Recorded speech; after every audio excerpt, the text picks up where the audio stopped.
everybody. We talk about ground reaction forces all the time in golf. What does that mean? How do we change a pattern? Everybody uses the ground, but some people use it more effectively than others. Thus, they create more speed. And we're going to try to dive into a little bit about what that means today. We're going to take a real life student in a real life session that I did, and somebody with a tremendous physical engine who I promise anybody watching this, he's bigger, he's faster, he's stronger than 99.9% of you, yet feels like he has a little bit left in the tank in terms of distance and in creating some speed. So we're going to compare him a little bit to myself and how I use the ground. Also a college player that I've gotten to work with a little bit and hang out with, who is able to create a tremendous amount of speed. And we're going to compare and contrast how they use the ground. We are going to do so using the Smart to Move plates. I have one of them here.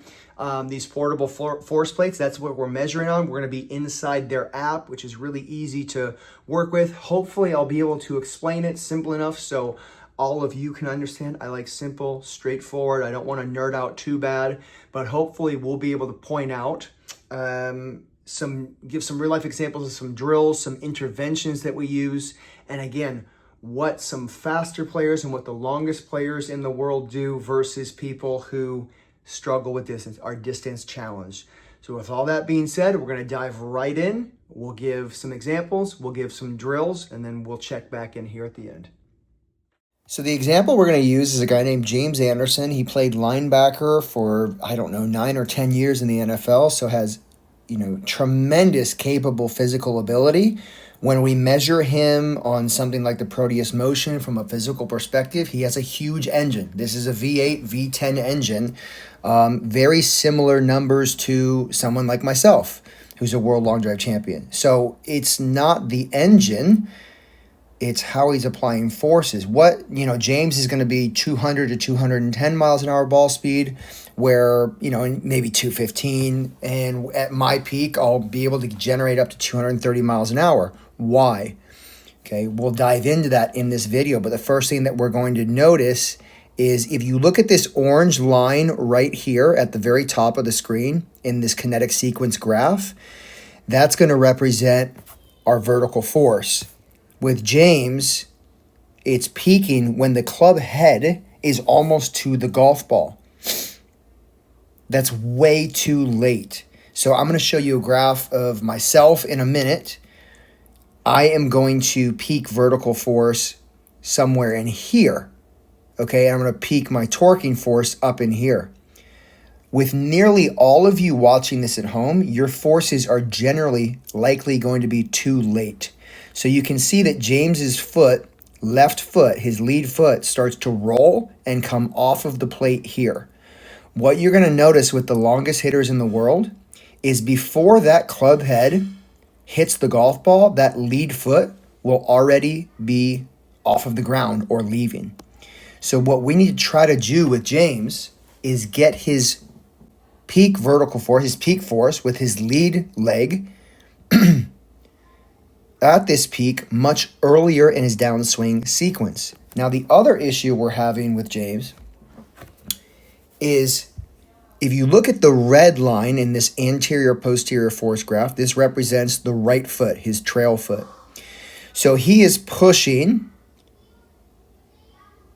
away he's putting force toward the golf ball with his right foot, away from the golf ball with his right foot. So he's pushing his right hip into the golf ball, and that's peaking right here. So anterior force.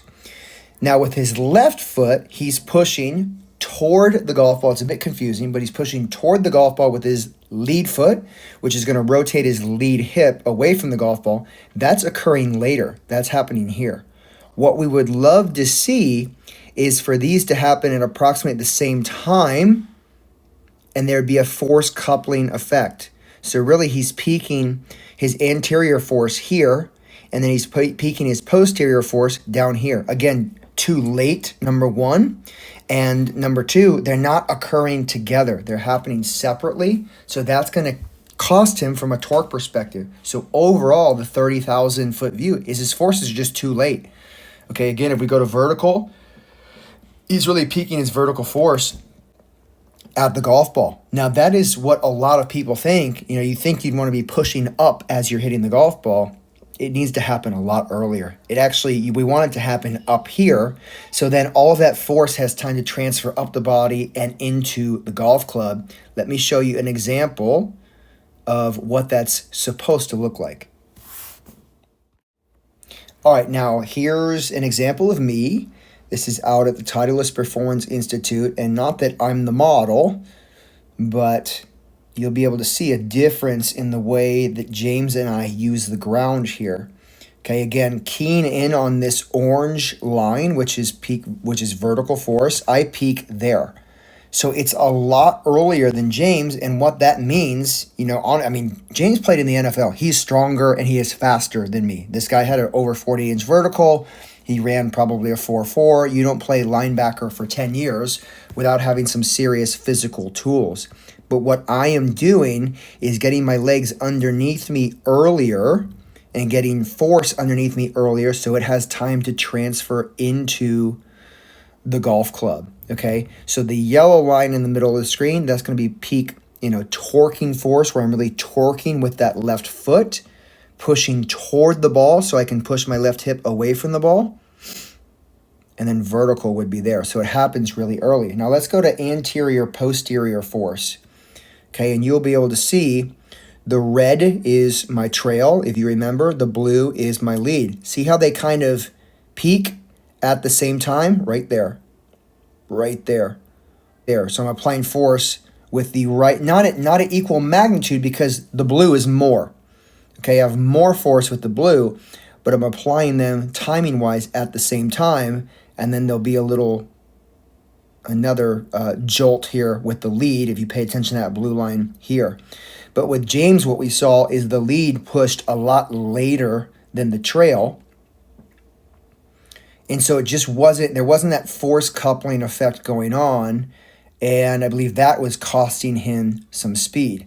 So now we're going to look at some drills that we've done with James, and then we'll look at some force plate data kind of after some of these drills to see if we can get a little bit more force there early, a little more of a look like this, where those forces couple together.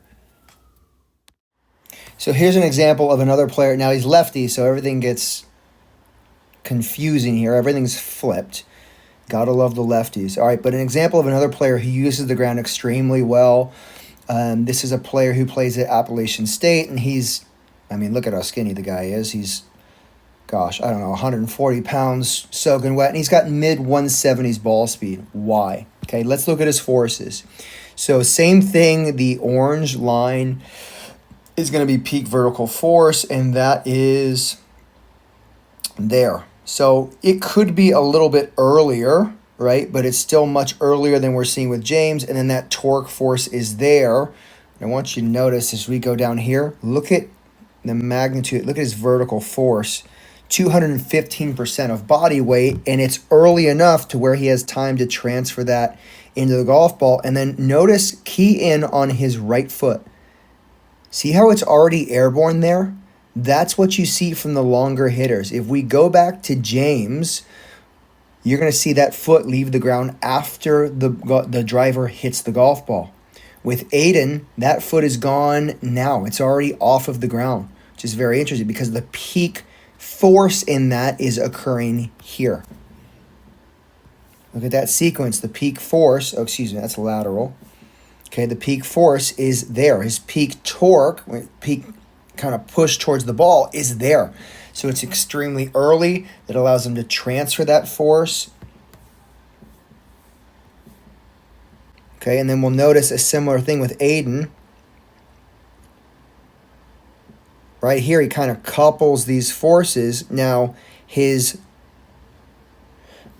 lead, which is his right, the red, is a little bit after the blue, but they're closer together than what we saw with James, right? With James, they were too far separated. So James was pushing with his trail much earlier than his lead. Aiden's a little bit close together. Peak trail right there, the blue line crests. And then we've got peak lead right there. With me, it was kind of stacked right on top of each other. So we want those close together so that those can kind of couple in producing force. Again, the big thing with Aiden, his superpower, look at this vertical, bam, right there, 215% of body weight. So these are some of the drills that James and I worked on. We started on Rotex, and then we were just trying to give him some feels for getting into the ground as early as possible. So you can see on this one in particular, we're trying to get him to spike that left foot into the ground before that left arm breaks parallel. And we're using a bunch of different sticks, dowels. This is the one club. And we're using that force pedal under his left foot. And his task or his job with that is to crush that force pedal, squish that into the ground as early as possible. So that's what he's trying to do here, get his legs underneath him. Okay, likewise here with this dowel drill. And then these force pedals can be really useful for just feeling more loading on the trail side, on the posterior side, and then force a little bit earlier on the lead side. And that's what we were trying to do here. So if you have access to these force pedals are great. You can also play around with like a head cover, but just giving you a feel and a stimulus under the lead foot. And notice strategically where we place them as well, under the heel of the trail foot, because we're trying to get him to load into the trail heel, okay, and then into the ball of the left foot, because we're trying to get him to push from the ball of the left foot to move the weight into his lead heel like you're seeing here. So, I did that series of drills with James. In our next session together, we measured forces again. And actually, I was sort of disappointed because I really didn't see any difference. Here's that orange line again. Here's peak vertical force. It's at the golf ball. So it's still entirely too late when we go over to anterior, posterior. There's maybe some coupling there. But again, the lead is kind of peak like after the ball. So still just not enough, and really what my concern is everything's just too late. There's peak torque there. That's close, but peak vertical's there. That's just too late. And so I want to see with this next drill, this was really a game changer and allowed us to kind of change the pattern a little more substantively. And I'll show you that drill now. So with this drill, what we're trying to get him to do is push at the same time with his right and with his left. Now, there's going to be more force on the left. Now, a lot of people, what they do is they hang back, and they actually have more force coming from the right leg. That causes them to early extend, because if we are pushing toward the golf ball with the right leg, what are we doing? We're lunging toward the ball. We're throwing our hips toward the golf ball. So there's going to be a lot more force on the left. There's more magnitude on the left. But we want it to occur, like we were looking at the graph earlier, at the same time, instead of that pattern where we saw him apply a lot of that anterior force with the right and then the left a lot later. So here we're giving him an exaggerated feel where he sits and squats into his legs, and it's going to help him to feel that force occurring at the same time. Okay, so here's our after video, and you can see this is going to be a big change. So here's the red cresting here, the blue cresting there. So they're happening at the same time. Now, what I said a second ago, okay, you're going to notice the blue line here, the lead, goes deeper. There's, it's a bigger curve with the blue than with the red. See that? So red's like, 10 positive towards the golf ball. The blue's like minus 25. So we have more push with the left, more force with the left, because we're rotating away from the golf ball like this. Okay, if we had more from the red, we'd be a huge early extender pushing toward the ball. So, but notice now they're happening at the same time, and look at how much earlier the forces are. That's what we want to see. We go to the kinetic sequence. Here's that orange line. So higher, the torque is earlier, and the vertical's right there. Okay, now he's over-exaggerating this drill. This is not likely what it's going to look like during his golf swing, but he's showing me we can get the force there earlier. Now, again, this is a big difference from what we saw before, okay, a big difference. And if I go back, okay, let's scroll out and let's go to this swing here. This is the first time we put James on force plates. And let's go into forces. His peak vertical is right here. So we're talking the difference between there and now post drill, he is right there. That's a big difference, and that's what is going to allow him over time to take that NFL, 10-year vet, 240-pound frame, Type 2X muscle fiber, tons of speed, V12 Ferrari motor, and transfer those forces into the golf ball. And that's what's ultimately going to get him to the 210, 215, 220, 225 ball speed range, is getting these forces underneath him early. And this force coupling here, where this is occurring at the same time. Substantively, that's a big change. And you can see him getting into those legs. Much better position now. All right, so cool stuff. That's a pretty dramatic change in using the ground, and that's why having this technology is so cool. I think, sometimes feel is not real, and it's nice, and it's really essential to be able to measure that. That's why it's really important to be able to have access and hit on a launch monitor. What you feel like is a very well-struck shot sometimes is not as fast as something you may feel is not as correct. Launch monitors have changed the game and changed the games in terms of producing speed. You being able to feel what 120 club head speed feels like versus 117, what 185 ball speed feels like versus 176. And likewise with the force plates, we're able to tell, are you actually getting force where we want it? Are you actually pushing from the right part of your foot? Which direction are you pushing? Are you doing it early enough? Being able to validate that and validate some of the drills as well, and what drills are really effective in producing a change that we want is really important. So, what I tell players over and over again is, remember, there's 3 parts to this puzzle. There's your golf swing. Okay, you can't out-physical a bad golf swing. So world's strongest man, if his golf swing is terrible, not going to hit it very far. So golf swing's always paramount. We have to have a pattern that, and we have to have sequencing that's effective in producing power and the launch characteristics that we want. We've got to have equipment, number 2, that matches and produces the right ballistics. We can't spin the driver at 4,000 and have a 6-degree launch angle. That's not going to maximize our distance. And number 3, we've got to have an engine, our body, our physicality. It's able to produce enough force. So with our student today, with James, force is not the issue. Physicality is not the issue.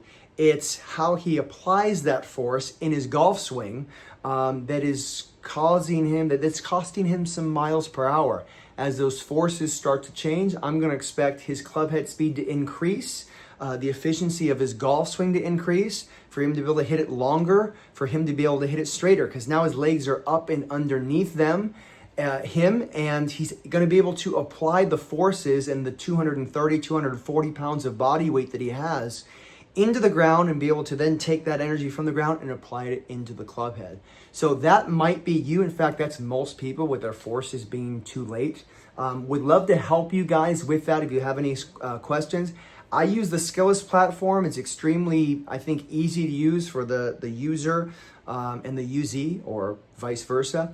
But I'm available on there. Would love to help with an online lesson, and also have some course materials for you with some online courses. They're going to help you, fix that slice, get the club in the slot. Some ideas there that I think are very, very helpful for you guys to look at, to try to start to use the ground a little bit better, generate some club head speed, and hit the driver a little bit farther. We all know which way the game is going. You've got to be able to push the ball down the fairway to really take advantage of technology and shoot lower scores. That's a different debate for a different day.